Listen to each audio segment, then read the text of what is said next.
Oakmont, Pennsylvania. The way the ball kissed the lip on the 15th hole and didn't trickle in for bogey felt cruel. It was as if Oakmont Country Club was showing George Duangmanee every one of its teeth on a day when his game had ghosted him. Playing in his first U.S. Open, Duangmanee made his fourth double bogey of the day on the long par 4. 11 holes prior, he had played ping-pong on the fourth green and made a triple bogey on his way to a shocking score of 47 on the front 9. At this level, a score near 40 over any 9 holes is always an eyesore. One that nearly reaches 50 is like a unicorn. And yet, that's what Oakmont specializes in.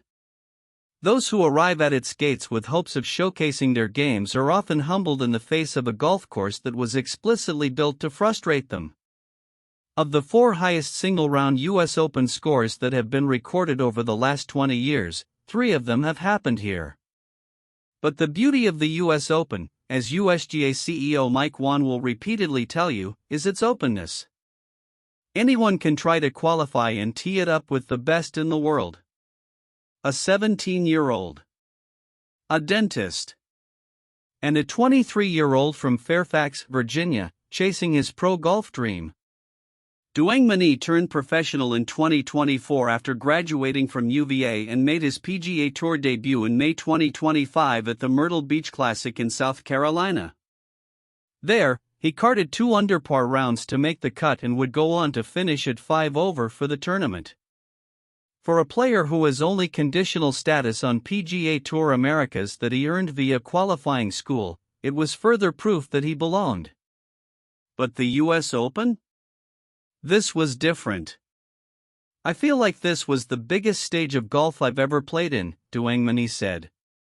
Duangmanee had played arguably 2 of the best rounds of his life to even have the chance to walk down Oakmont's fairways.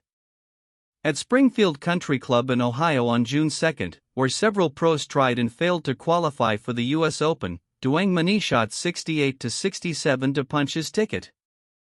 It's impossible to summarize this sport better than that. Shoot 5 under to get into the U.S. Open, or an 86 on Thursday and a chance to flirt with 90 awaits the next day. I knew it was going to be a hard test coming in, Duangmanee said. I didn't think it was going to be that hard. An exhausted Duangmanee appeared surprised when a USGA official told him a few reporters wanted to talk to him. He had just wrestled the golf course for over 5 hours and had lost in a landslide. But his outlook spoke of something different. I'm really positive about just being here and excited for the confidence I can get from it, Duangmanee said. It's a little bit intimidating being around people you watch on TV every week, but I'm trying to learn as much as how they practice now, how they warm up and everything. So I've been keeping an eye on how the best in the world do it, so I'm going to use that going forward. In between holes on the back 9, Duangmanee allowed himself to breathe. He exchanged conversation with Austin Truslow, one of his playing partners, drank some water and ate a grape jelly Uncrustable. His game was in dire shape, but his attitude didn't have to be. Going into today, I just wanted to have fun out there, Duangmanee said. I knew I was kind of out of it after my first round, so I just tried to enjoy the experience as much as possible. Try to keep my head up, and I didn't really get down on myself. I just kept going, and I was just happy to be here. The frustration was certainly there. When he was unable to get the ball from the fescue to the green on 17, he dropped his head in disappointment. His shot from the rough wasn't much better, but Duangmanee simply kept going. Every shot was not without its routine. On a day when Oakmont ejected players left and right, including some of the best in the world, Duangmanee had opted to grind. His tee ball on 18, a wayward shot that landed in a fairway bunker thanks to a driver that had been giving him trouble all day, set up the stage for what would determine his final score. Duangmanee pitched out of the bunker and left himself a tricky wedge shot, which landed long of the hole. The downhill par putt never had a chance of going in and slipped well past the hole. The dream of the U.S. Open had brought not just Duangmanee here but his family too. Both of his parents, his brother, a junior on UVA's golf team, his grandfather, his girlfriend, and more family had all traveled to Pittsburgh to watch him play. Whatever he shot would be secondary. It does mean a lot to have people who want to be out here and watching me play golf and supporting me, Duangmanee said. On a humid afternoon in Pittsburgh, with the stands around the 18th green that will be packed in 2 days' time barely filled, Duangmanee lined up his bogey putt.